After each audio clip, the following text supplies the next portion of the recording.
My name is Lester Leal and you can call me Les for short. And I work as Young Professional Application Customizer at ITVT Group. I am passionate about programming and enjoying sharing my knowledge with others. And my free time, I contribute to communities and work on my personal projects. I discovered StackLeague last year, so that was 2022, through my Facebook newsfeed. So I was immediately intrigued by the idea of an online programming league, and I decided to learn more about it. So basically, I think it was just like a Code Wars, but it was based in the Philippines. So I take opportunity to do the challenge.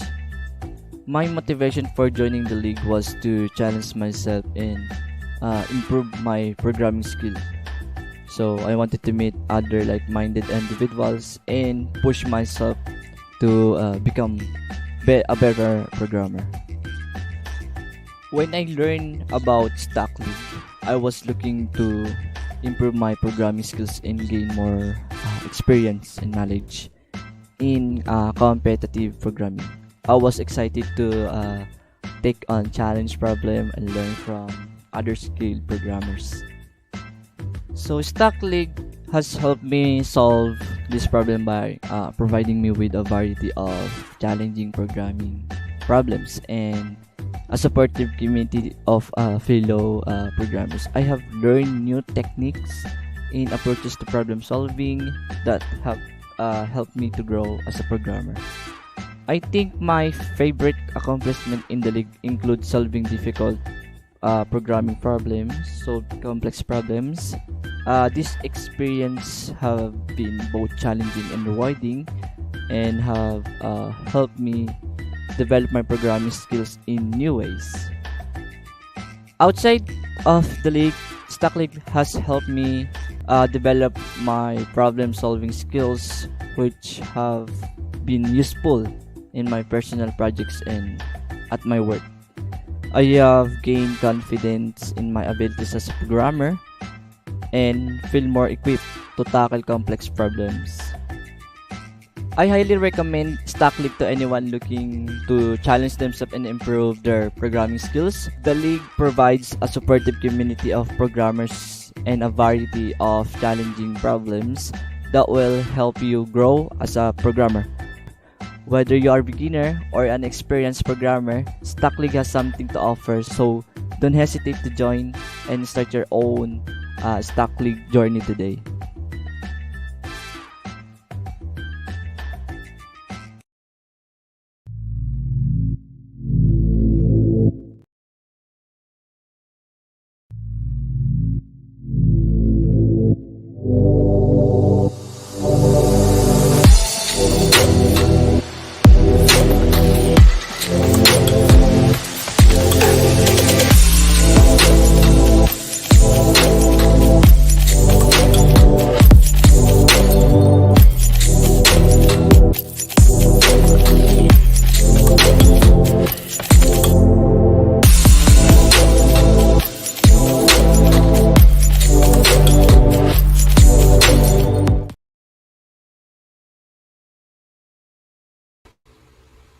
There. Hello, everyone. Good evening. Welcome to our viewers and participants for tonight, and welcome to our StackLeague and FlutterPH Tech Session Introduction to Flutter.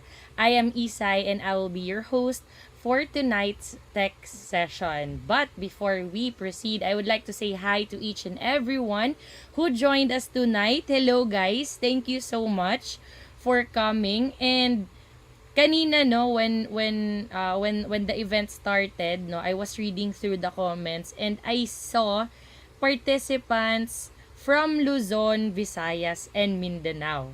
No, may mga taga Luzon, may mga taga Visayas, and may mga taga Mindanao. So, maayong gabi sa Visayas people and Mindanao people. Ayun. So, thank you so much all for coming, and feel free to share our event by sharing our event link. Feel free to share this one para mas marami pa yung makaka-join sa event natin for tonight.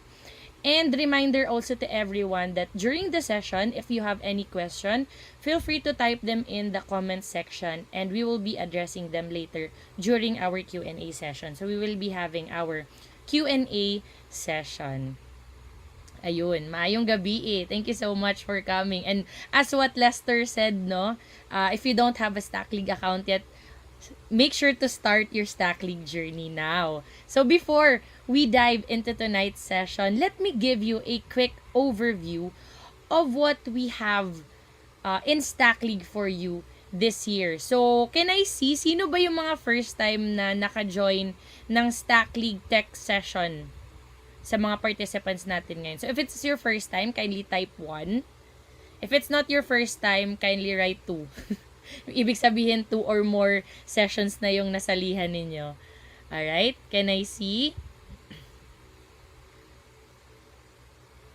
Waiting.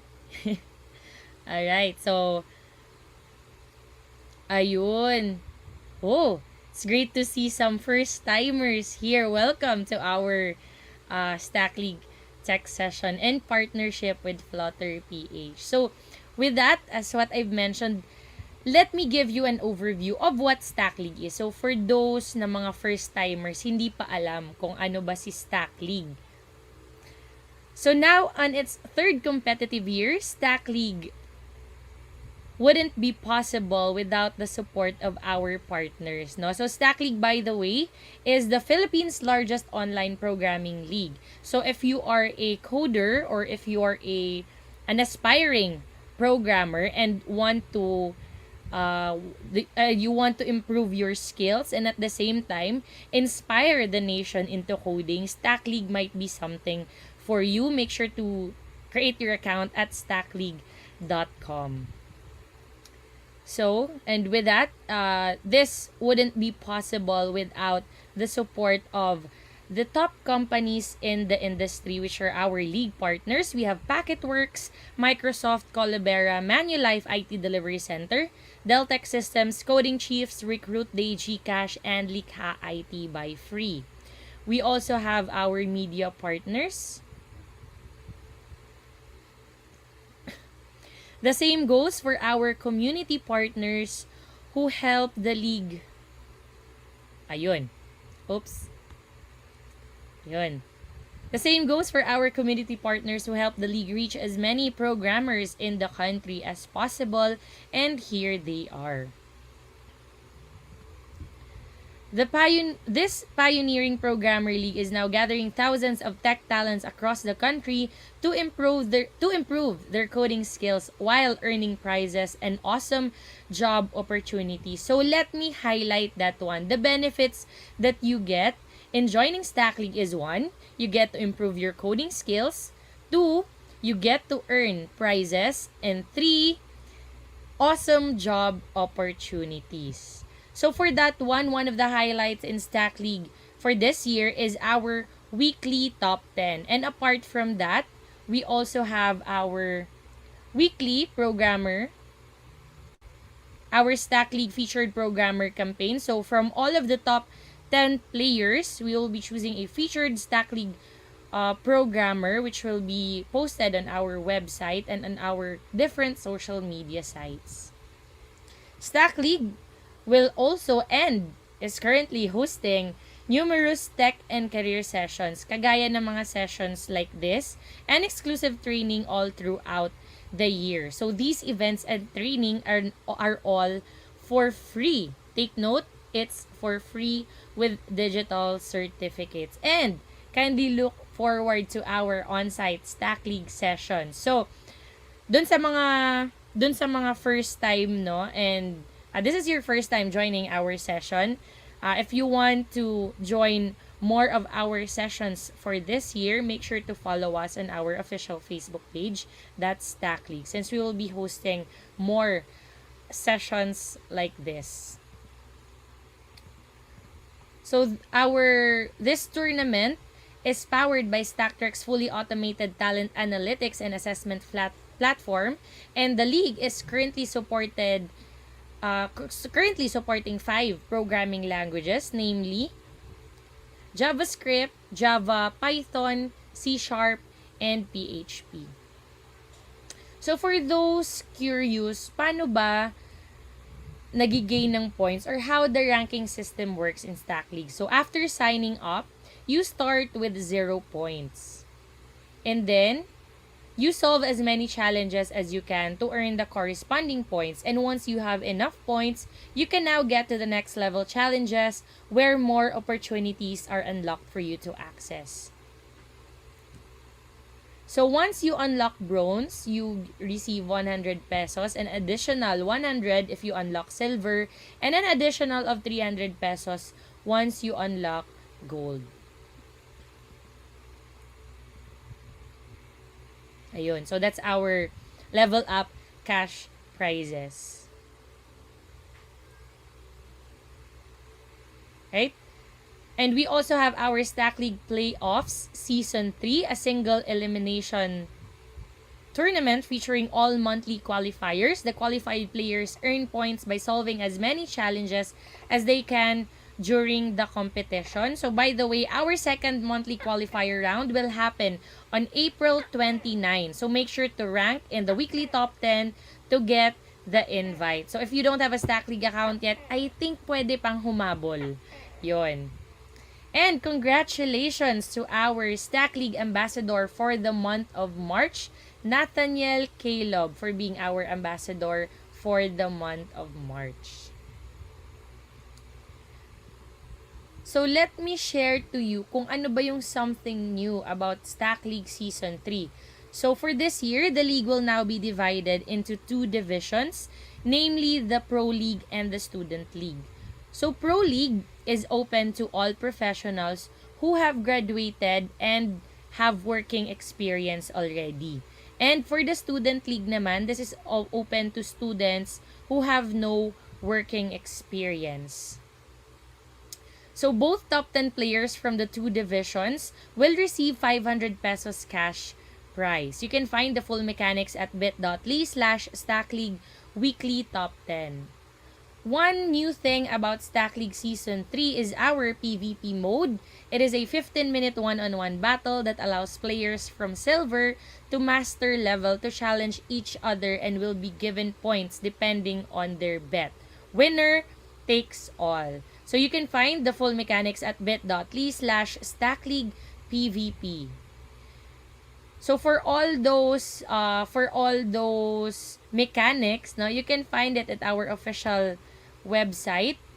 Go to StackLeague or you may access it at stackleague.com/blogs.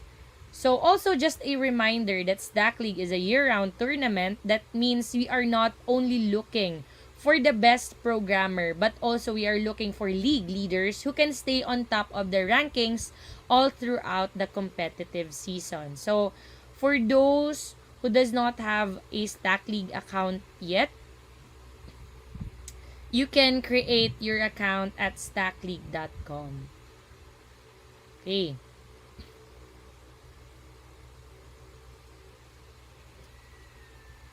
Alright. So, I know you are all excited, no? Kasi yun naman talaga yung reason why you are here tonight, no? It's to listen to our speaker and for our topic for tonight, which is Introduction to Flutter. So, let us not delay any further. I would like to introduce to you our resource speaker for our tech session for tonight. Our speaker is a software engineer with almost a decade of experience. Currently, he is working as a technical architect and head of mobile for Stratpoint Technologies. Outside of work, he helps advocate Flutter at flutter.ph. Everyone, let us all give a warm welcome to Zonily Pesquera. Hi, Z! Hello. Hi, everyone. So, hi, I'm Z. My name is Zonily Jame, but people usually call me Z. So, good evening, everyone. So, kamusta? I will present my screen in a few minutes. So, give me a second.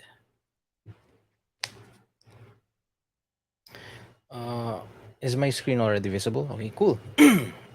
Yeah, so, hi, everyone. My name is Z. I am a technical manager at Stratpoint Technologies. So, I am a community lead at FlutterPH. I head the mobile development at Stratpoint. So I play music. Sometimes I stream games on Twitch, pero that was a long time ago nung di pa ako masyadong busy. And I enjoy building things like Gundams and keyboards like this one beside me.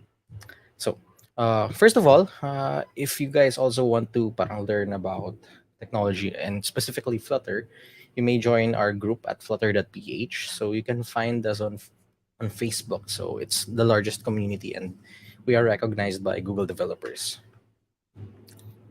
Now, first, a few house rules when it comes to my talk. So I encourage participation. So do not be shy. Sasagutin ko naman if you have questions. So Q&A will be done after the talk, but still, feel free to ask questions in the chat para makollect natin.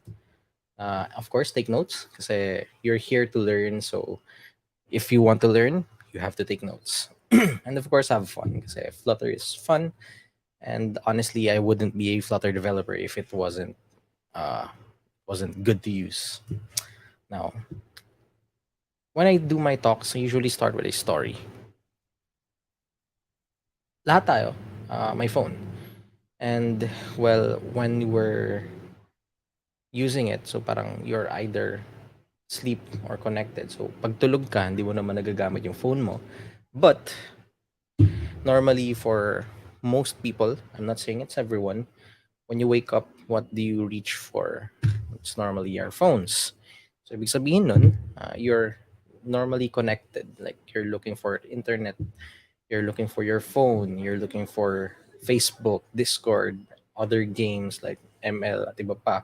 So it means you are connected to the internet. And that means applications, mobile applications, web applications, softwares in general are going to be parang part of your life, whether you like it or not. So, dyan pumapasok ang Flutter. Now, I will tell you all about Flutter later on. And let's talk about the outline. So, ito yung mga ituturo ko sa inyo today, or rather tonight. So, what is Flutter? A few pros and cons of using Flutter, the Dart programming language, how to install Flutter on your device, not specifically your MacBook. I updated this. Di ko lang ito na-update. And then, of course, an application of sorts, parang Hello World. So first, what is Flutter? So Flutter, it was actually created slightly recently, more or less or so years ago. So it was introduced in version 1, not the other initial parts.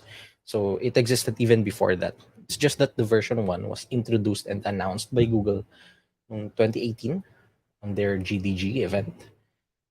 Rather Google I/O event, and it's a cross-platform application development framework. So you can develop apps on iOS, Android, desktop like Windows, Linux, Mac OS, and even for web like web applications. And then, of course, with Flutter, the one of the main points they're trying to push for it is that it's expressive, it's fast, it has a very native experience, and it's open sourced. So as a good example, here are a few applications before na Flutter was marketing. So some of these apps you can find on Google Play and Apple App Store. Like for example, itong Gitna, it's called the History of Everything. If you check it out and do gestures like what you're seeing on the screen right now, you can see that it is very smooth, like 60 to 120 FPS, depending on your phone. And then of course, some of these are lang data from before wherein people were actually, I think at the time na Flutter was being pushed out and then marketed out for people to use. So parang it was very popular up until now. Parang it nasobrahan niya yung other platforms like React Native, Cordova, Ionic, Xamarin. So the major ones before. And of course, it was parang stated as the fastest growing language in 2019 at the time of parang kakatapos lang yung i-release ng 1.0. And yeah. So basically what I'm saying is that Flutter is being used globally. A lot of people like it. It's not just a trend. This is being used for production level applications. People love to use this. You can see lots of questions of this in Stack Overflow. There are lots of communities, lots of content. So hindi ka mahihirapan mag-aral ng Flutter. And then if you want to parang know more about it, you can just visit their website, flutter.dev. So you can see on the back, parang it's different applications made using Flutter. So I'm gonna go back lang. So this one, I believe this is parang BMW app yata, or parang tawag dito, eBay Motors. And then the other apps are just parang web apps they use. So you can even actually make Flutter apps for your parang smart clocks. And so next is we're going to be talking about the pros and cons. So bakit mo nga ba gagamitin ng Flutter and bakit hindi mo siya gagamitin? So let's start with Flutter versus others. So by others, what I mean in this case is parang native development or React Native or Cordova, Ionic, other cross-platform frameworks basically. So with most other parang cross-platform frameworks kasi, what they usually do is that either one, they render the application through a web view. Two, they parang create a bridge to connect to the native interfaces. Parang so it's not really performant. So the difference between there is that Flutter is very performant. So it has the ability to communicate with the GPU, which gives it the ability to have parang 60 to 120 hertz of animations. It can communicate specifically with platform-specific APIs, camera, Bluetooth, you name it, Wi-Fi, at iba pa. It's compiled to native machine code. So ibig sabihin, it runs natively as a software running on the phone. So hindi lang siya parang, for example, you have to write native and then merong bridge and then there's Flutter. So Flutter directly connects to your mobile app, or your mobile phone rather. So you can think of Flutter sort of like a game engine wherein yung graphics display niya is being displayed as an app. So parang yun yung idea behind that, because Flutter uses the Skia engine of Google. That's why maganda yung performance niya in terms of the UI. And then, of course, when it comes to documentation, Flutter is very good. You can just visit their website. As I said earlier, find their documentation. It's has a lot of examples. Marami kang masusundan, maraming tutorials. Hindi ka mauubusan ng content. They even have lots of videos on YouTube to help you study. So, bakit mo gagamitin yung Flutter? Ano bang mga problems na nasa-solve niya? So, as I can see here, you guys are mostly students. So, what happens in the industry is that when you're working on with the company, like lalo na kung native developer ka, iOS and Android, normally magkakaroon ka ng mga problems with communication. So, ano ba ibig sabihin ko when it comes to communication? So, you have two people, one iOS developer, one Android developer. They're going to be building something. Minsan, hindi nila mapag-uusapan yung isang feature and mapapansin mo iba yung nangyayari sa iOS, iba yung nangyayari sa Android, and that's communication issues. Basically, hindi lang silang dalawa nag-usap, that's why there are bugs here, pero walang bug dito, or iba yung behavior dito, iba yung behavior sa kabila. So, that's specifically for mobile applications, iOS versus Android. With Flutter kasi, you only have one code base, so yung logic layer mo, basically yung brain ng application is just one, hindi siya dalawa. So also we have the app experience. So with native development, normally what happens is that magkaiba yung experience sa iOS and Android, and you may notice that on applications like Facebook, wherein they specifically made it to be different. Kasi iba din talaga yung rules governing these things. Like for Android, we have material design. For iOS, we have the human interface guidelines. So parang yung rules na yon can be interused together. So that's why parang that's what they're doing with Flutter. And honestly, you can use material design on iOS. Pero yeah, since there's only one code base, there's only one UI design, you app experience mo is automatically the same for both platforms. Di ka na mahirapan. And then of course, there's the development speed aspect of it, where since yun nga, isa lang yung code base mo, you don't have to have parang multiple people working on the same thing. Mas mabilis mong ma-develop yung app kasi isa lang yung parang isang code base lang. So for example, you can imagine na there are two people building one native application. So isang iOS developer, isang Android developer. Imagine if there were just two Flutter developers working on the same application. Parang it could lessen the speed to parang half or not, depende na lang dun sa skill level ng mga taong involved. So yeah, there's that development speed. Now, here is an example of parang how fast Flutter is para regenerating the application. So this is what they call hot reload, wherein if you edit something on the screen, pagka-save mo, you can already see it on your simulator or your test device na ginagamit mo to build the app. Magre-reflect siya dun kaagad. So ito, parang pinalitan niya yung text from tapped. Pagka-save niya, naging tapped na kaagad yung nakalagay dun sa screen. So, pati yung icon, pinalitan niya ng favorite, naging favorite kaagad after niyang sinave. So, you can't have that on normal native development, but nowadays we have SwiftUI and Jetpack Compose, which does the same thing. But yeah, so again, as a summary, these are the four things that I said that is being solved. That's including developer costs. Since yun nga, normally you develop with two people for the same app. With Flutter, you can actually reduce by one.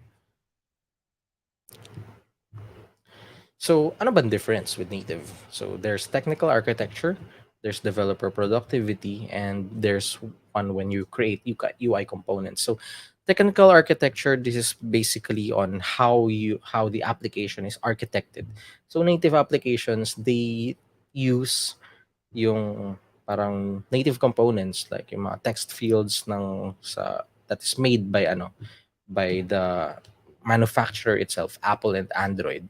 That's why when you see an application that is built with Flutter, parang there's I think around plus 5 megabytes kasi when you have to build an application with Flutter, you also have to pack it with the Flutter engine. So instead of using yung native engine, it's using the Flutter engine to parang power itself. And of course, the other aspect of technical architecture is how you code itself with Flutter. So Flutter is I believe it's a declarative framework wherein native, or at least classical native, is with functional programming. Not that's different if you use SwiftUI and Jetpack Compose, of course. Now, there's also the developer productivity. Since you can hot reload and do stuff quicker, you can essentially be more productive. That's essentially it. And then, of course, when you're creating UI components, code it, you save it, you see it. That's all it is. Now, this is why you would use Flutter. Now, why would you not use Flutter? It's also because of all the same things I mentioned earlier. So, if you want to have performant applications that are specifically, like for example, augmented reality applications, Flutter may be used for that purpose, but if you want the best performance, I would still suggest you use native application development. The other part of this is, for example, you're coming from a web development background, you know React.js, JavaScript. When you are already well versed with doing that, parang jumping from that to Flutter can be a bit of a big jump for your brain. So I would suggest you go for React Native instead. So there's that. Now for developer productivity, yes, functional programming is not, and reactive programming is not for everyone. So it really depends on how you like to code. So Flutter might be for you, it might not be for you, and it really depends on your personality, honestly. And of course, creating UI components. Some people would like to have a visual drag and drop interface to build their applications, and Flutter does not have that, sadly. That's why, for some people, what they would want to drag and drop stuff, just adjust it with their mouse keyboard. So what happens is they're better off with developing applications using native, since that's what native usually pushes ever since, like storyboards, XMLs. So that's what Android and iOS has.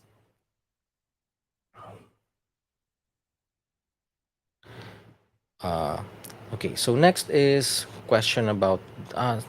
Dart and how to use it. So first we're going to be talking about Dart, the programming language. So Dart is a programming language that was created by Google for basically web, mobile, and server applications. But ever since, parang it's more tied with Flutter nowadays na parang ito yung mas alam ng mga tao that Dart is used for. But yes, you can create servers or back-end applications using Dart, but I still wouldn't recommend it kasi mas mabilis pa din yung frameworks like JavaScript and PHP. Honestly, kasi mas marami din silang parang supported, mas maraming gumagamit basically. So there are more plugins, it's much more mature. But if you want, you could use Dart for it, for that purpose.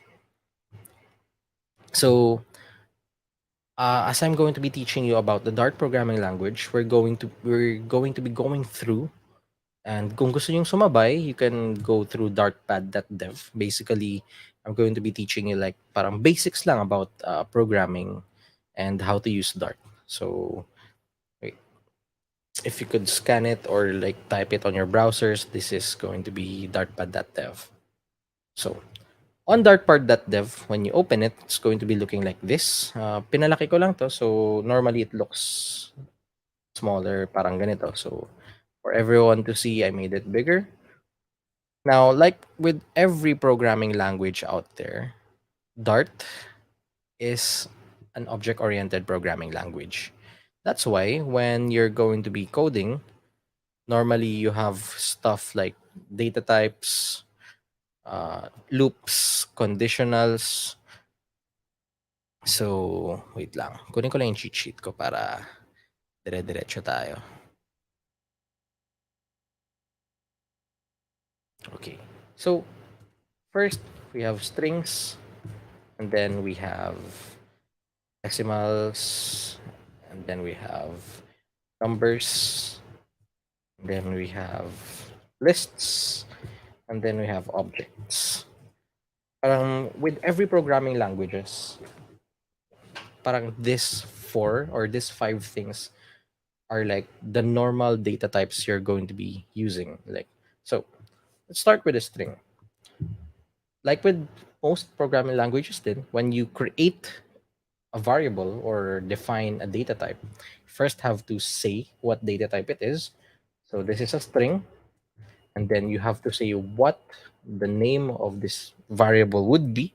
So string my name, and then you have to have an equal sign to say parang ang magiging laman ng my name would be everything that's on the right side. So I'm gonna put it behind quotation marks, and I'll just add here Zonily.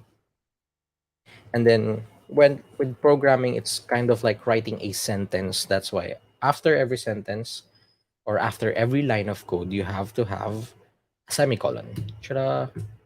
Now, for us to be able to use this, kailangan ko lang naman siyang i-print. So, print means basically, i-display ko siya. Print my name. I'm going to run this. So, let's wait for it to run. There you go. Nakapag-run na siya properly.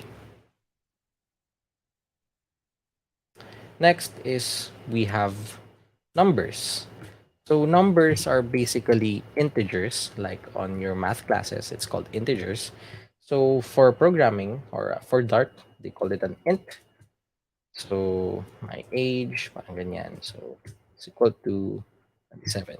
If you could notice, hindi ko siya nilagyan ng quotation marks because numbers are represented as literals. Like parang 27, 25, yun lang ilalagay mo. Hindi mo kailangan lagyan ng quotation marks because pagka binasa siya ng compiler, parang if you add a quotation mark, parang madedetect siya that it is a string, that it is not a number. So kung mapapansin niyo on this side, may error siya. The value of type string cannot be assigned to a variable of type int. So ibig sabihin niya, eto, string to, bakit mo siya nilalagay sa int? So hindi yan pwede. So magrereklamo ka agad yung compiler. So there's that. So papatanggalin ko siya, mawawala yung error. And of course, if I want to print it out, I'm gonna add print my age. If I run this, I should be able to see Zonily and 27 here. Yeah, there you go. Now, before we go to the decimals, there is this thing called variable names na kailangan ninyong malaman. So, But if inulit ko lang to dito sa baba, pero ang nilagay ko sa kanya, for example, is int lang, my name, kasi gusto ko lang siyang gawing int just for this example. Ang nilagay ko, 100. Ang lalabas dyan ay error. Why? Kasi when you're reading a code, or rather code bases, you read it from top to bottom, from left to right. So, start with top, and then left. Ibig sabihin, this is a method. It's called a function of a void main. So, we have here is a comment, and then under it, parang, so I have yun nga. This is a data type, this is the variable name, ito yung value niya. So, left to right. Tapos I'm going to be going to the next line. So, ang ginawa ko sa next line, I printed this variable. So, next line ulit, next line, I declared another variable, int my age 27. Next line, I printed my age, and then create ako ulit ng bago. So, may error dito because I already created this variable before. So, parang, if it already exists, hindi mo na siya pwede gamitin. So, sometimes what people do is nilalagyan lang nila ng 2. So, I wouldn't recommend that. Parang, there's a better way for this, and ituturo ko yun mamaya dito sa baba. Okay. So, next, we have decimals. So, decimals are basically just mga values, or rather numbers that have decimal points. So, a good example of this would be money in my wallet. Go to 100.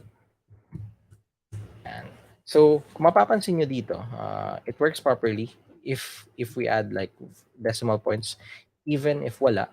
Kasi parang decimal support, parang ints and decimal points. So, in this use case, lagyan ko lang siya ng decimal point.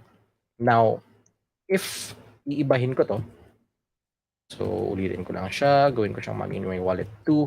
So, gawin ko siyang int. Again, like I said earlier, madedetect ka agad ng compiler na what you created is actually not decimal, so it's not a floating point number, and parang it's a type double, but mo siya nilalagay sa int. So, there's that. This helps. So, pwede mo na siyang tanggalin like that. So, again, I'm gonna print this. Tapos, lagyan ko lang ng ganito. So, moment, pag nirarun ko siya, pag nakikita nyo dito sa console, what you see is actually parang not very legible. Parang ang hirap basahin. So, to do that, with Dart, they have what you call parang, I think it's string interpolation. So, kung gusto ko siyang parang i-display like that, so I'm gonna create quotation marks. I'm gonna say, this is my name. Pag ni-run ko, kung mapapansin nyo, even though parehas na itong my name, it's not gonna say Zonily. Kasi, basically what's happening here is that I'm just displaying the value of this variable. So, if I want to display parang this, I would need to use the $sign. Parang sinasabi ko dun sa code na sa string na to, meron kang variable na i-display dahil dito. So, pagka niran ko siya, my name is Zonily. And so, lagyan ko na lang ng colon para readable. And here,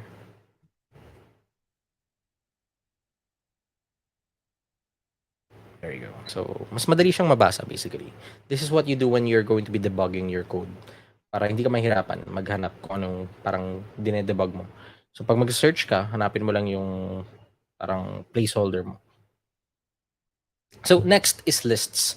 So, ito yung sinasabi ko kanina wherein parang kailangan mo ng parang listahan ng parang mga pangalan. So, with that, you just declare it as a list of string, and then ano bang maganda ilagay dito? Names.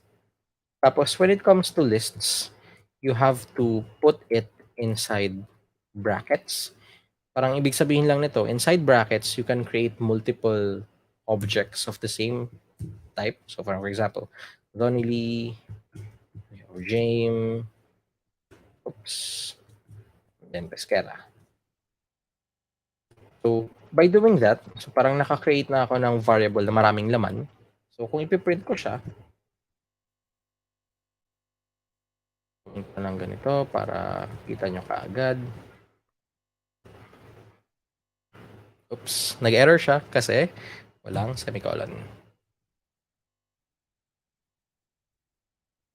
Yan, kung makikita nyo parang dinisplay na niya yung values nung pinakita ko kanina. Now, what if gusto kong malaman or gusto ko lang i-display yung specific na object sa loob nitong listahan na to? Dito papasok yung mga tinatawag nating indices. So, indexes in an array. So, parang pag magbibilang tayo nito, so, di ba, this is the first index, so this is the first index, this is the second index, this is the third index, so tatlo, first, second, third. Kaso when it comes to programming, pag nagbibilang sila, it's -1. So, this is the index of 0, this is the index of 1, and this is the index of 2. So, kung i-display ko siya, lalagyan ko lang ng ganito, and i-display ko with 1. Pero, for example, gusto ko i-display yung Jame, it's not gonna work. Kasi parang pagka nagsulat ka ng ganito ng data type, parang kailangan mo pa rin sabihan yung string mo na parang may kasama pa siya. So to do that, ipapasok ko lang siya sa loob ng brackets. So pag din-display ko to, pag ni-run ko to, it's going to be displaying one string, which would be Jame. There you go. Tapos, the last type of data is objects. Pero wait lang, may nakalimutan ako. So, yun nga. So, this is a list of string. So, what if gusto kong lagyan ng numbers? Ako ng 1, 2, 3. Siyempre, again, it's not gonna work kasi this is a list of string, not a list of string and numbers. Parang maglolo ko siya. Irereklamo siya ng ganyan. So, with objects naman, it's called maps. Basically, parang ano lang siya, you have parang a mix of objects. So, normally what we would do is have an index name, so string, and then for the value, lagyan na lang natin ng int para tayo. And then, ano bang magandang ilagay sa string tsaka int? Bank accounts. Tapos, this one, ang pinagkaiba niya sa array is that instead of using brackets, this one uses curly brackets. Lalagyan ko na kaagad ng sara. So, to end. Wait lang. Dagdagan ko yung lines para mas madaling mabasa. So, say, I have a BPI bank account. Laman niyan is 100. I have a BDO bank account. Laman niyan is 200. I have a Citibank bank account. Laman niyan is 100.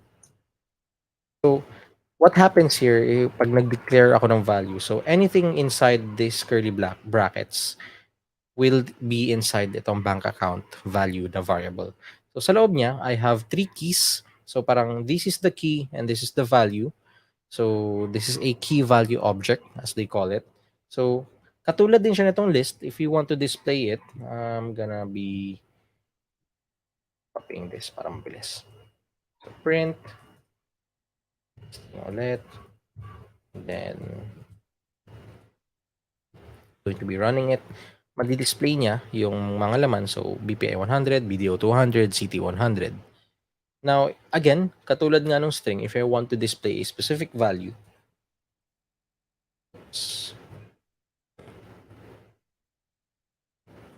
saan napunta yun?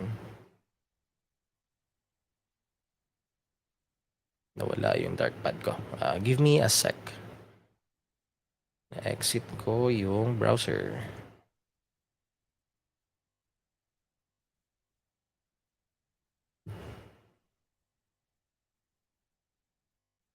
If I want to display yung laman niya, so papalitin ko na lang to para mas madali siyang mabasa kasi masyado lang mahaba. Ren.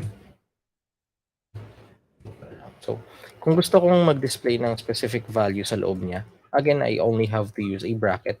But this time, I have to be very specific kung alin yung key na gusto kong i-access. So, in this case, I want to display the value of the video. So, pag niran ko to, yan. So, makikita ko na siya dito, like 200.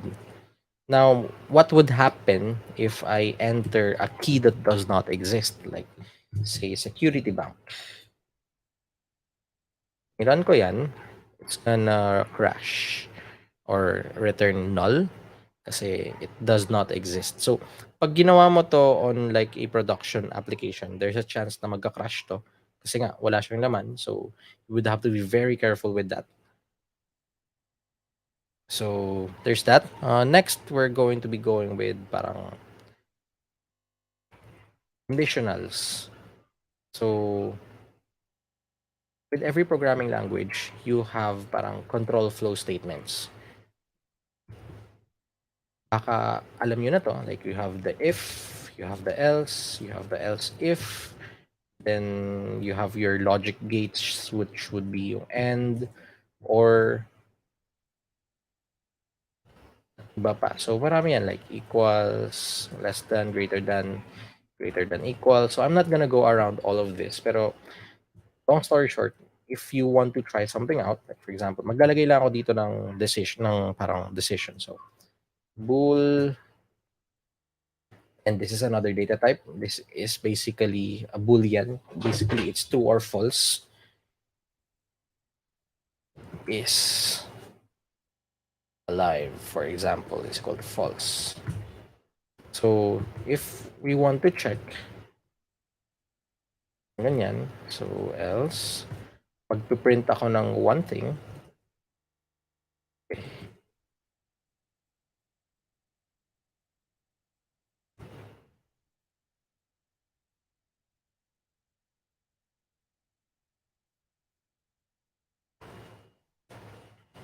tapos, if I run this, tanggalin ko na lang lahat ng nilagay ko sa taas para mabawasan yung mga magpiprint. So, if I run this, mapapansin nyo, ang nagprint lang sa loob niya is the second line. Kasi, since, yun nga, the value of is alive is just false. Hindi siya true. Ang lalabas is yung nasa baba. So, parang, if tama ito, ang lalabas ito. Kung hindi siya tama, dito siya papasok. So, again, gawin ko naman itong true.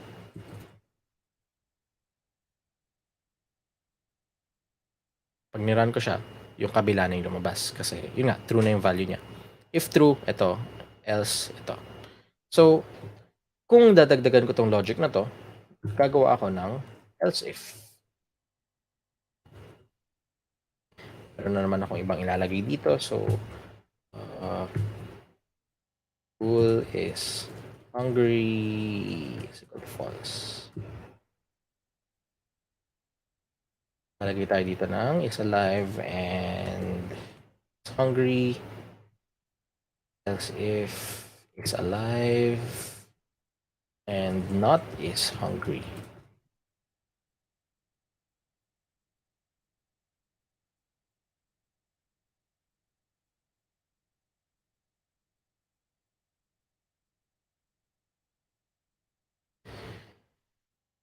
So, ang nangyayari dito, so I have two variables. Basically, dalawa na yung parang decision makers ko. So, either gising, buhay siya, check ko kung buhay siya, check ko din kung gutom siya. So, pag kaniran ko siya, so kung parehas na true ito, ang lalabas is ito.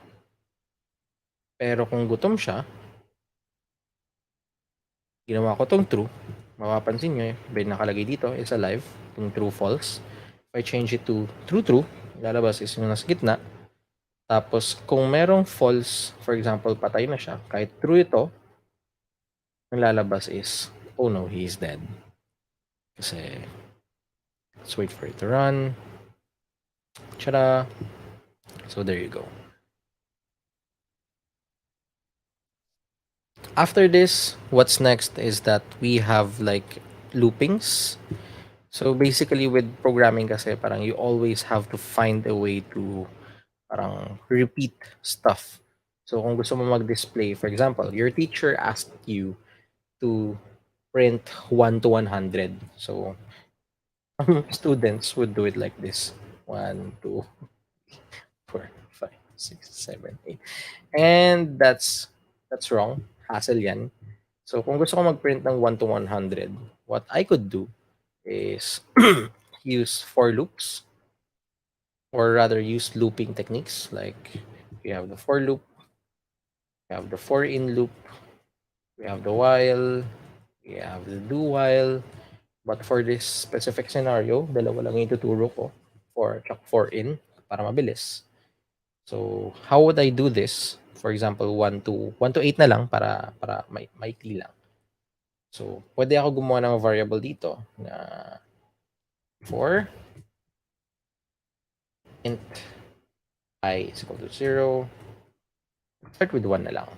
And then, sabihin ko, mag-run yung loop up until what number? So, I is greater than or equal to 8. So, every iteration, paano siya mag-increase ng value? So, it's gonna plus. Big sabihin plus 1. If I run this and I print I, it's gonna run yung 1 to 8 kanina that I asked for. Pero kung mapapansin nyo, wala siyang comma separated dito sa gitna niya. So, what I could do is pwede akong gumawa ng variable sa taas. So, string display to empty string. Tapos, ang gagawin ko sa kanya is display plus equal to comma tapos I. Then afterwards, i-display ko yung display. Run ko siya. May mali lang, pero maayos yan when you parang further finish it off wherein maglalagay ka na ng mga nilagay kong if-else kanina. So parang if I is equal to 1, ang magiging pag-add ko would be ganito lang. So, i-run ko siya, it should be correct na. Ayan, di ba? So, dun pumapasok yung logic of how you use loops and then conditional statements. So, for now, yan muna yung papakita ko for Flutter kasi mahaba-haba na to and we're already at 6:57. So, next, we're going to be talking about how you would install Flutter on your machines the best way. So, when installing Flutter, you can install it for your machines. Kung, for example, you're using Mac OS or Windows. For Mac OS, it's best to install it using Homebrew. For Windows, you can install it using Chocolatey. So, these are both parang applications that are being So, I'm going to walk you through step by step. But first, I'm gonna tell you why this is the best way. Kasi when you install it manually, they're going to be asking you to download a zip. Tapos may click kayo. And parang it's really not developer-like. And medyo hassle siya. The other way, and the easiest way, which I haven't added here, is first you have to install Android Studio. Tapos punta lang kayo dun sa plugins, tapos click nyo install Flutter. So that's the easiest way. Pero if you just want to try out Flutter on your own, you could also just use Dartpad. So when you click new pad, you just click Flutter. Makakapag-run na kayo. So it really depends on your machine. And kung parang your machine is not very powerful, you could use this. It's gonna be easier. Okay, so first, we're going to be going through for macOS, for the macOS users out there. So first, you install Homebrew. Homebrew is a open source. It's basically used to simplify installation of softwares for macOS and Linux. So if you're using Linux, this is also what we use, Homebrew. So when you go to their website, makikita mo kaagad tong command na to. Basically, they ask you to copy it, open your terminal, paste, enter, and then may install na siya. So it would look something like this. So I pasted it. It asked for sudo access kasi kailangan niya ng password because it's going to be installed in software. So kung mapapansin mo dito sa taas, what happens basically is meron siyang mga ini-install na terminal command line stuff dito sa mga lugar na to. And then you just have to wait for it to finish. So let's skip. Marami lang siyang So after that, parang it's going to be asking you, pag na-install na siya, to copy this command tapos ilalagay mo siya on your path, which is madali lang naman siyang ma-edit later on. So I cleared it out. So kung gusto ko siyang ma-test out, kung gumagana siya, I just type which brew and yun. So na-install na siya. Homebrew is on your system already. Now for some parang parts ng Flutter kasi medyo required mag-debug. So if you don't have a personal device like iOS or Android, you could use simulators or emulators. when you're using a macOS, I would suggest to go for simulators kasi mas less yung parang bigat niya on your system. Unlike with Android emulators na mabigat siya for your macOS. And may nakita ako kung may bayad ba ang Flutter. Yes, it's completely free. You don't need to pay for anything to use it. So,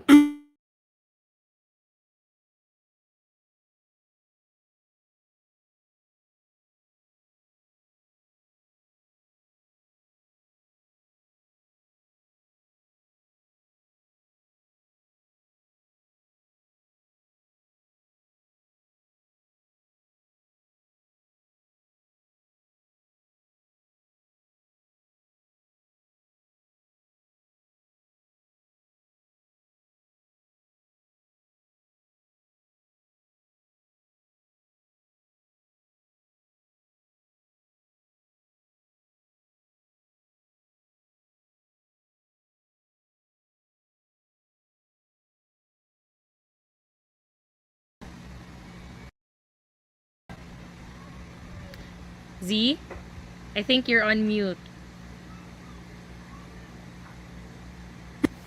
how long was I muted? I think dun sa previous slide. There. So, Yeah, when you again. started. So, buti naman. Weird na wala. So, thank you, thank you. So, again, Chocolatey, as I was saying earlier, para lang din siyang homebrew. Basically, you go to their website, meron kang i-click to download their software, and then may install mo siya like homebrew. Parang yung kanina. Hindi ko na lang nilagyan ng demo dito kasi I don't use my Windows machine for development. It's just for gaming. Hindi ko siya gagalawin like that. So, that's why I have a Mac device for my development purposes. But anyway, use Chocolatey for that purpose, and yung mga commands it's going to be the same or look the same. Now, since tapos na to, tong installation ng Chocolatey and Homebrew, we're going to be installing Flutter for real. Kasi, so, kung makikita nyo dun sa website ng Flutter, buksan natin, flutter.dev. Pagka tinanong ka kung paano mag-install ng Flutter, go to development, learn or get started rather, install. Kung makikita nyo dito like Windows, may download ka tapos ang daming steps. Hassle. Balik tayo. macOS. May download ka, may run kang command. Hassle. Now, if you're using yung pinakita ko kanina, Homebrew and Chocolatey, it's as easy as using this command. For Apple, after you install the Homebrew, you just run brew install Flutter. When you're using Windows, you just run choco install Flutter. So these two package managers are not just for Flutter na makakapag-install ka. So these are being used by developers to install a lot of software. Like ako mismo, when I'm setting up my machine, I just run a command, nakaka-copy paste lang yan, paste, enter, hintayin ko lang, install yan ng VS Code, install yan ng Discord, install yan ng Yahoo ng Messenger. So lahat ng kailangan ko ma-install niya by just entering all of those commands. So it's the same with Windows. You just have this. So parang mas madali siyang ma-check. So the other commands, makikita nyo here, like itong which Flutter, tsaka get command Flutter, these are just commands in your terminal to verify kung na-install nga properly yung ini-install nyo. And then afterwards, para yung Flutter nyo locally is properly installed, you run the pre-cache. Basically what happens when you run this is, kasi pag ni-install ka ng Flutter, hindi lahat ng SDKs na kailangan niya is installed din. So, kailangan pa niya i-download yung iOS SDK, kailangan pa niya i-download yung Android SDK. It's just there to parang make sure that your app can run or Flutter can run properly on your machine. Oops, mali. So, ganito siya. So, this is how it would look like. Again, I'm using a MacBook para mabilis lang. So, as you can see, I just typed in brew install Flutter. So, hintayin lang natin siyang mag-install. And then there. Install na siya. Just like that. I didn't have to do each and every step na nakasulat dito. Kasi automatically na niyang ginawa yun para sa atin. So afterwards, I just check read written which Flutter to verify kung na-install nga siya properly, and there you go, it's installed. And afterwards, ira-run ko yung Flutter precache. So like I said kanina, what happens is that it will be downloading stuff na kailangan ng Flutter to run on your system. So ini-skip ko lang to, pero basically maraming dinownload yan. So yan, parang afterwards to just verify your installation, you just have to run Flutter Doctor. So check nyo lang kung na-install siya properly. So as you can see here, naka-check yung Flutter because it's installed properly. You have your Android toolchain, hindi pa naka-install kasi hindi ako nag-install ng Android SDK. So it's the same for Xcode. You know, naka-X din siya. So these are parang Android SDK is for Android development, Xcode is for iOS development. So that's the gist of it. Now, pwede mo rin naman siyang i-run using Google Chrome para makapag-run siya on the web, which is easy. So next is parang this is my recommended na IDE for using Flutter. Pero again, as you guys are beginners, Android Studio would be good as well. Pero if you start with VS Code, then masanay kayo, this would make you a better developer on the long term. So since pinakita ko kanina, you can install Flutter using Homebrew or Choco. It's the same thing with Visual Studio Code. So just run these commands, install na siya for you. Walang problema. Easy. So let's wait for it to run. So when I run it, install niya like that. Move forward. Tapos parang i-download niya and install niya yan para sa'yo. So wala ka nang kailangan gawin. So na-install na siya. Tara, walang problema. Easy.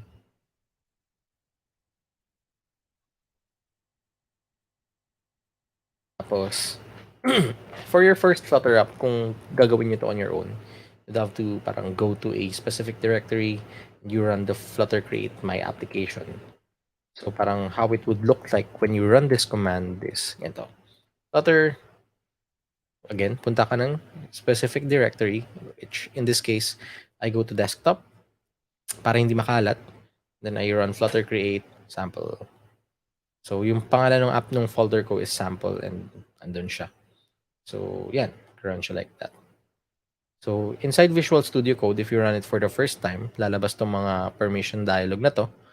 Pero once you have parang created the project, ito yung makikita mo. Like you have the lib, you have the main folder, so tatanggalin mo lang yung mga comments yan later on.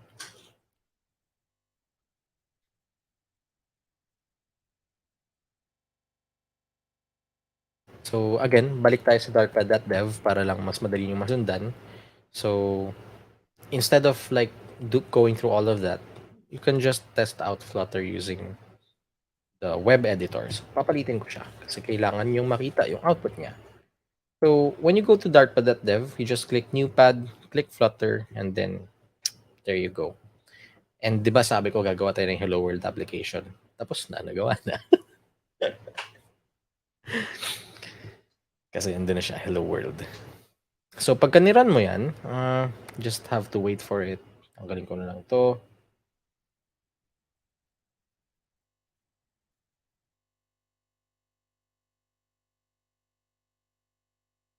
Hintayin ko lang siya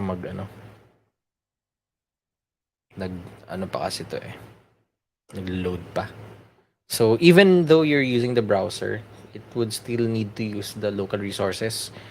So at times, kailangan mo talaga siyang hintayin like this. Come on, kaya mo yan. Baka hindi niya na-install yung SDK. Oops, hindi, meron naman.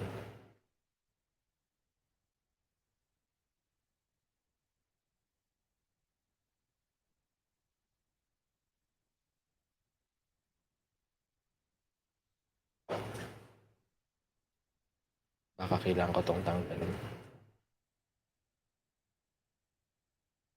Come on.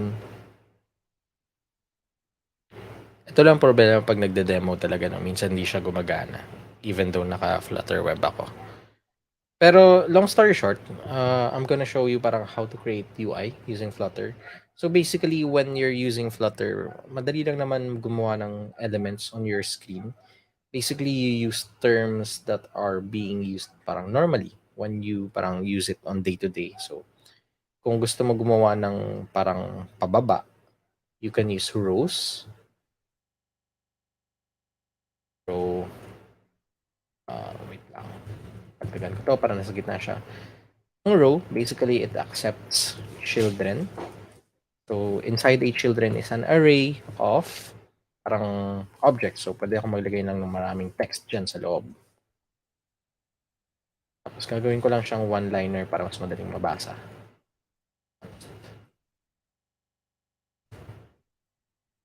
So, ayaw niya talaga mag-run for some reason.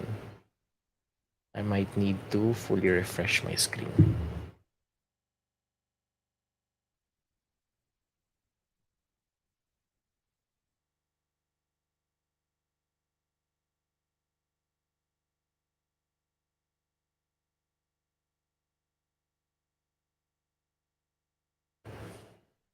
Baka may issue yung website nila right now.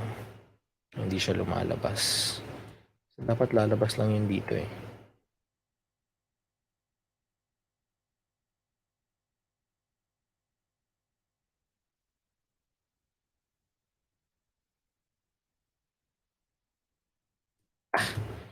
I'm gonna create a program na lang sa local ko.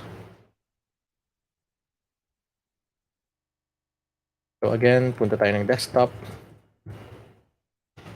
Gawin ko lang to. Here.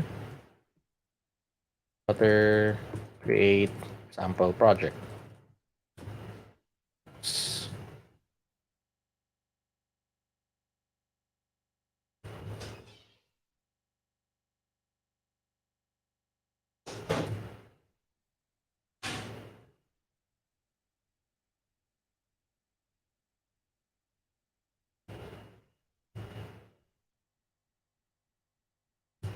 Yan. So habang nag-create siya, okay, so meron lang siyang mga ganito. So Flutter create sample. So while nag-run ito, so I'm gonna go through yung mga questions kanina na nakita ko. So may nag-ask si Brian Ramos, sabi niya, what are the benefits and drawbacks of using Flutter? So I believe I already answered this in slides earlier. Next is itong kay JDC. So parang on what projects is Flutter used best? So for example, you have applications that do not need parang a lot of customizations, or rather parang it's not heavy on camera, on AR, ganito ganyan bagay. So apps like Facebook and Instagram are okay, except lang yung part ng camera sa Instagram, pero like yung social media aspect of scroll, may content ka lang na binabasa, you could definitely use Flutter for those things. Other applications na I would imagine would be parang yung mga customer applications na ginagawa ng mga telco. Like, so for example, I was one of the people who built GomoPH. So if you know GomoPH, that's built with Flutter, and Flutter is best to build those kinds of applications na parang maraming user interactions, maraming animations. So yun siya. Okay, ayan, nakapag-run na siya. So I'm gonna clear this out. I'm gonna code sample. So tanggalin ko lang to. So this is what basically what VS Code would look like if you have customized it enough. So may mga icons yan and everything, but essentially I just created a Flutter project. So ang laman nito, we have the iOS folder, we have the Linux, we have the Mac OS, we have the web. Pero at the moment, since ang ira-run ko siya on an iOS device, so run ko, I will start an iOS simulator. So hintayin ko lang siya mag-run. Here you go. Tapos gawin ko siyang ganito. Medyo naglalag lang yung device kasi nagpe-present din ako. So, ito, kanina, like I said, when you create a Flutter application, marami ka agad yan parang boilerplate na kalat. So, for now, tatanggalin ko lang yung mga comments niya. So, we could focus on the code and then refresh para mag-save and edit yung code. So, I'm gonna run this application.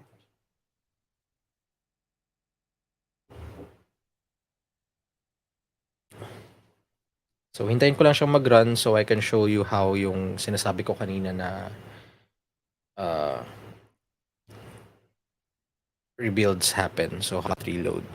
So, while that is happening, I'm gonna go and see. Next question is, I use Android and iOS emulator. I use Vacos. Kaso po, sa pag-try ko na po i-dev mode iPhone ko, di supported ang iOS 16. Yes. So, pagka ganyan, honestly, what you would have to do is update mo yung Xcode mo to the latest version. Kasi with iOS, it's very strict when it comes to versioning. That's why yung Xcode version ko, it's already version 14.2. And I'm using the latest para ma-run ko din siya on my device kasi naka-iOS 16 ako. And the other part is you also have to enable yung developer mode sa device mo. So if not that, you best run it on simulator kung wala ka talagang choice. So okay, to continue, since nakapag-run na siya, I'm gonna parang answer your questions one by one lang as the parang nagbe-build siya. So with Flutter, you only have to build once. Parang mag-build lang yung application mo once. So, anytime na i-edit ko siya, so makikita niyo dito, like, this display is, you have pushed the button this many times. Again, pag tinanggal ko to, nag-save ako, ESD. Diba? Nag-reload siya kagad. So, that's one of the benefits of Flutter that I was talking about earlier. So, parang, yun, ang ganda niyang i-develop. So, kung gusto ko ng Hello World application, tatanggalin ko to lahat.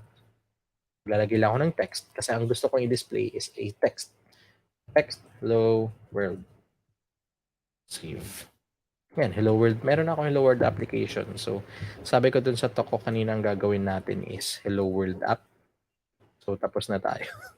Pero kidding aside, let's go with layouting in Flutter. So, ibabalik ko yung tinanggal ko kanina. So, what you see here basically is a column. Ibig sabihin nun, yung mga objects inside it. So, kung marami akong text, pare-render yan as pababa because it is a column. So, columns. Sinave ko siya yan, pababa siya. Kung gusto kong ang pagkakasunod naman ito is horizontal, so I would use row. So, mag-error lang siya kasi parang sinasabi niya na sobra na yung bounds nung dinidisplay mo, hindi siya ma-display properly. Right overflow by 90 pixels. To fix that, pwede ko siyang ilagay sa loob ng scroll view. So, ilalagay ko siya sa widget, single child scroll view. So, parang nilagay ko lang siya sa loob ng scroll view and kailangan ko lagyan ng size tong row.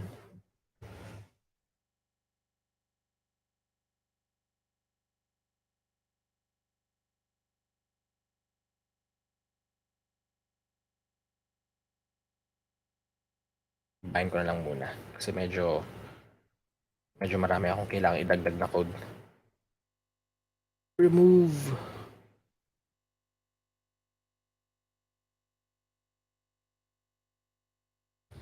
Now, kung gusto ko siyang gawing parang, di ba nga, kasi sobra na siya. Kung gusto ko naman siyang gawing patong-patong siya on top of each other, the other layouting method na ginagamit is stack. So, kung mapapansin nyo, di ba marami siyang kanina, maglalagay ako ng box dito sa gitna nila. So, container, tapos gagawin ko siyang box. So, ang height nito is 50, width nito is 50, tapos gagawin ko siya ng colors.red. Ano siya. Pero, kung mapapansin nyo, di ba, nawala na yung iba kasi nasa likod niya. So, ilalagay ko siya sa pinaka-likod. So, nandun na siya. So, since yun nga, ang ginamit ko kasi dito is stack. So, basically, parang lahat sila dito magre-render. So, kung gusto kong ilipat ng lugar yung iba sa kanila, kailangan ko lang siyang i-align somewhere else. So, since Flutter is using natural language to parang better na madaling magamit siya, they use natural language. So, ang ginamit ko is align. So, alignment that ilagay natin siya sa left pero gitna. So, So, center left. Nandun na siya. So, yung ibang object, nandun siya. Kasi since naglagay na ako ng alignment dito, ibig sabihin parang kailangan ko nang gamitin yung buong space. So, for the other items, kung gusto kong nasa gitna pa din sila, ito, ilalagay ko lang to sa loob ng center. So, nasa gitna na siya. So, with Flutter, the great thing about Flutter is hindi lang isa yung solution sa mga problems mo. So, sabi ko nga dito, di ba? Gusto kong ilagay sa gitna itong ASD, ASD, ASD. So, ginamitan ko siya ng center. Pwede ko din siyang gawin na instead of using center, wait lang. Gagawa ko nito pero mas mahaba. So, andun siya sa taas. Gusto ko din siyang igitna. So, pwede ko din gamitin si align, alignment, center. So, yun, nasa gitna na siya. Lagyan ko na lang siya ng /n para bumaba siya ng konti. Doon din siya sa gitna. Meron pa. So, hindi lang yun. So, there's also the way of the container. Oops. Container. Tapos, lagyan ko lang din siya ng alignment center. Save ko. Andun na siya. Yung number 12. Gawin kong mahaba. Yun, makikita nyo. So, yun lang naman. Like, with Flutter, parang that's how you do yung layouting and everything. So, itong 0, parang with colors din, makikita mo parang lahat ng kailangan mong colors, halos lahat andito na. Like, iba-ibang kulay magagamit mo. So, again, for example, colors at blue. Naging blue na siya. Gawin kong mas malaki para mas makita nyo. Red, green. Kung gusto mo ding specific yung mo, 0xFF, 2FBCA, color, So, custom na siya. You're just using hex values. 2FBACA1. Or black. White pala to. Joke lang. Pag black, dapat na 0. FF. So, that's with Flutter. So, may nag-ask ulit ng sunod is, what architecture do I recommend? Well, if you're still learning, and honestly, with any, you can use block. Flutter block. Tapos, you just use flavors like clean architecture. Tapos, bawas-bawasan mo lang kung sobrang liit talaga yung application mo. Kasi parang it depends din naman eh. Sometimes when I create applications, I don't have an architecture kasi small lang. Parang may pinagtitripan lang ako. Pero of course, enterprise, you have to be very structured. So that's why meron yung domain-driven design, clean architecture, at iba pa. I believe parang yun na yun. So question and answer portion na tayo. So, next question nakita ko dito, free ba? Flutter, yes. Nasagot ko na kanina. Flutter is free. Wala kang kailangang i-bilhin. So, if you visit their website, and flutter.dev, it's open source. So, when you go to GitHub, and you go to Flutter, Flutter.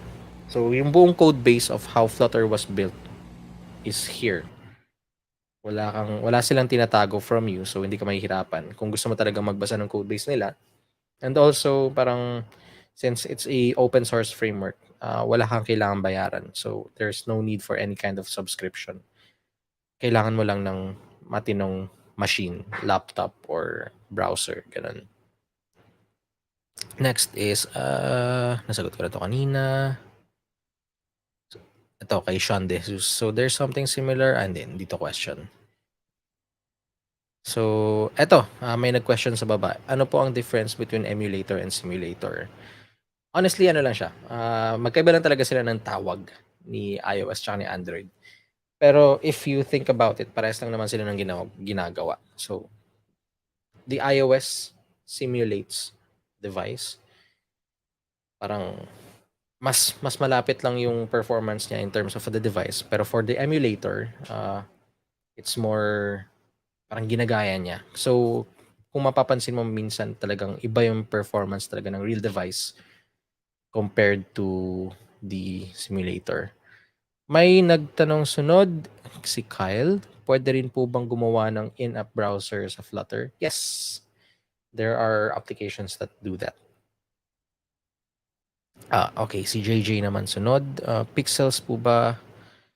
Merong pixels, yes. Normally pixels ang gamit, pero if you want to use percentages, you can use yung mga media queries. So you have to parang do some kind of calculations. Pero yes, this is all doable in Flutter. Pero normally it just uses pixels. Are there any other questions?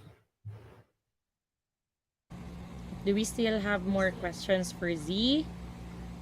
Anyone? Ayun. I think that's our last question for tonight since naunti-unti pag naubos yung questions kanina, no? So with that parang one, there's a kid. Sige. So since yeah. last 3 minutes na, tawag dito. Casey, can you show my screen for the last part para lang sa ano? So, if you guys are parang you want to view my links and resources and you want to create a feedback for my talk, you can just view it here. If you want to connect with me, you can go to my Twitter account or you can follow me on GitHub. I also have a blog. Makikita niyo siya lahat dito sa website ko.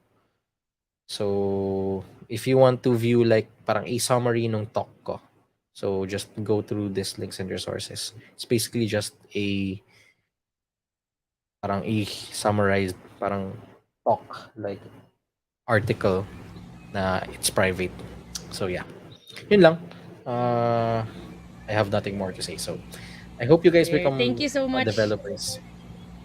Yun. Thank you so much, Z, for that very interactive presentation and demo, no? So, I believe yung mga audience natin nag-enjoy, no? Kasi nag-ano talaga sila, nag-participate talaga sila. And again, guys, if you have any, if you wanna connect with Z, andyan sa screen. And we've also put it in the comment section, no? There's a link. And there, connect with Z at those links that you see on the screen. Thank you so much, Z, and hopefully this will not be the last event that we will be doing together with your community, Flutter and StackLeague. Thank you so much once again. Thank you. See you guys.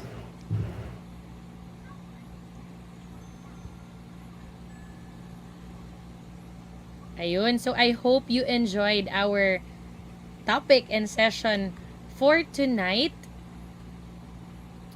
So with that one, that concludes our StackLeague and FlutterPH tech session introduction to Flutter. And now we move on to another exciting opportunity for everyone. So we are very excited to announce the StackTrek Full Stack Training. So there are participants tonight na existing coders, and there are also students, right? Yung mga non-coders, or you consider yourself as beginners. So, what do you think is the StackTrek, or what would best suit you from our StackTrek full stack training? So, let me give you an overview. So if you're a non-coder, if you're a student graduating a graduating student and you want to develop your key skills and build a portfolio of work that will prepare you to step into a high-paying IT job, our Rescale training might be something for you. So we offer Rescale training for non-coders. So if you think you have a very beginner level knowledge in coding, so our Rescale training might be something for you.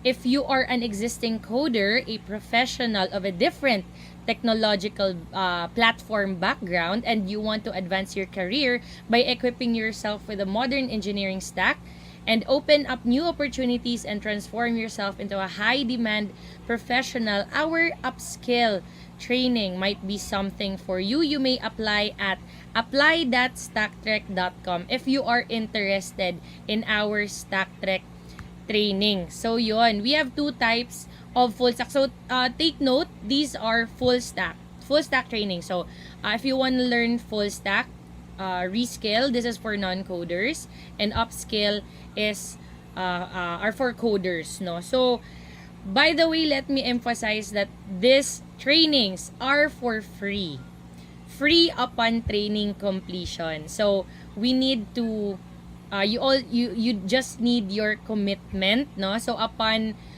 start of the training, you will need a training deposit, no? And after that, once you complete, take note, once you complete and pass the training, you will get your money back 100%. So technically, the training would be free. So once again, if you are interested, visit at www.stacktrek.com or you may apply at apply.stacktrek.com. So grab this chance to learn, to upskill and reskill.